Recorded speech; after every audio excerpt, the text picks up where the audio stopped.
ছোট্ট একটু ভিডিও বানাচ্ছি, বেশি কথা বলবো না, চলো ভিডিওটা শুরু করা যাক। চাষিদের ফুল, চাষের জমির ফুল, এতে কি আছে জানো?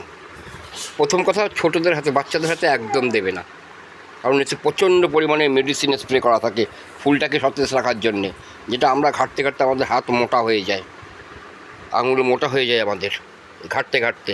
আরও একটা জিনিস আছে, যেটা কেন বলছি তোমাদের দেখাচ্ছি আমি।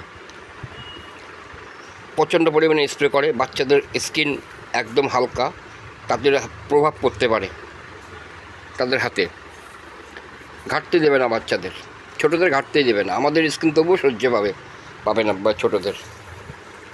প্রচণ্ড আমার ফুলটা 3 দিন হয়ে গেছে, আমি কিনে এনেছি, দেখো এক ফোঁটাও নষ্ট হয়নি, 3 দিন বয়স।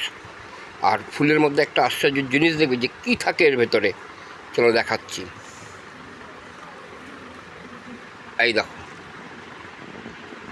দেখে রাখো একে ভালো করে, এটা ফুলের ভেতরেই হয় এই পোকাটা।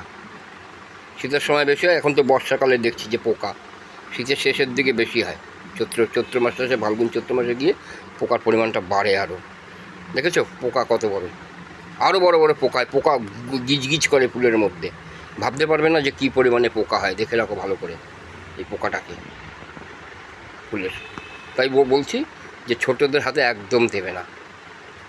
তাহলে ভিডিওটা এই পর্যন্তই, ভালো লাগলে একটু লাইক আর শেয়ার করে দিয়ে, যাতে অন্যরাও দেখতে পায়, এর থেকে সাবধান হয়।